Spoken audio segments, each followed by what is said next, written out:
understanding or distinguish between good and bad, right and wrong. And for me, as a first-hand witness, it was very simple on that day. I was one of the first responders to get to the communities of the south of Israel in the Gaza envelope, and to first-hand saw what Hamas and other organizations have done to Israelis on that day. When I say Israelis, it's not just Jews.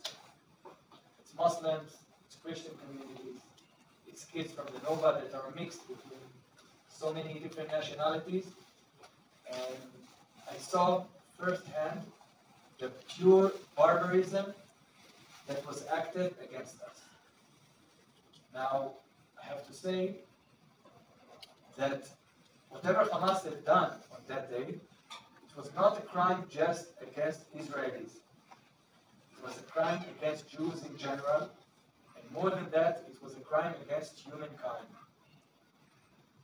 The sexual assault as a tool that Hamas had used against men and women on that day, it has a really simple, the way it looked at this kind of things.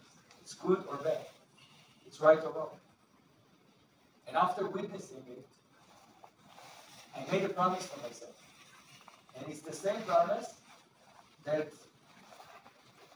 people that I learned from them, even Holocaust survivors, made. Never again. Never again, Jewish helpless people will raise their hands in the face of evilness. And what I understood immediately is that today it's right here in Israel, but this extremism exists everywhere in the world. And we need to fight it. And how we can fight it? We can fight darkness with light. We need to put more light in this world. And that's what I felt on that day.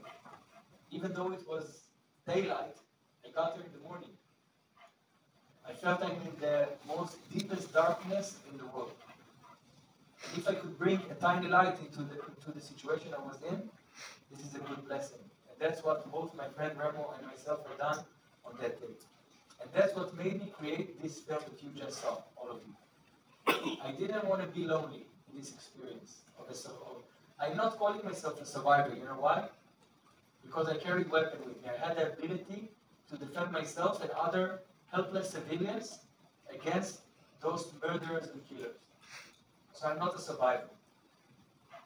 But I didn't want to stay alone in this story. It's a very, very intense story to hold alone, right? I wanted to share it with the world. And for me, and even Remo, to travel around the world and to share our story, crowd after crowd, will be exhausted. We'll exhaust ourselves, and it's not scalable. But here, a lot of you heard my story and Remo's story through the VR. And that's what made me come up with this idea, to combine technology and storytelling together into a very powerful tool to allow people in the world to understand what we are facing, the deep problem we are facing, and in my belief there is an answer to it. So this is our project. It's called Survive the Tell. And this project is taking another step of scalability, because if you scan the QR code, you'll see that you can go into an AI conversational video with us. You can ask Remo close to 70 questions about his thoughts of peace in the Middle East, about how he felt on that day, how his family received it. Many, many questions that you have in mind after seeing Remo's movie. You can go online and just go into an AI conversation with him.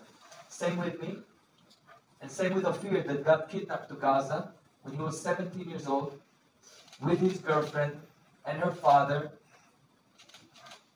And he had a birthday, 18, in captivity, as hostage in the tunnels of Gaza.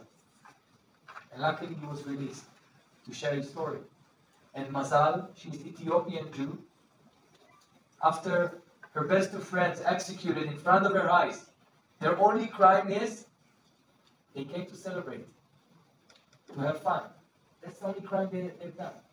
They were executed. And the terrorist that killed them, he looked at Mazal, and he wanted to take her to Gaza with him.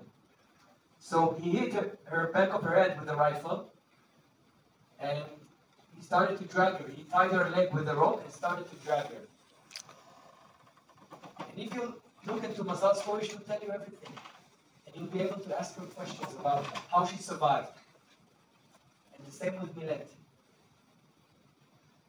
Again, thank you very much. I'll be happy to answer any questions after Remo will share his story.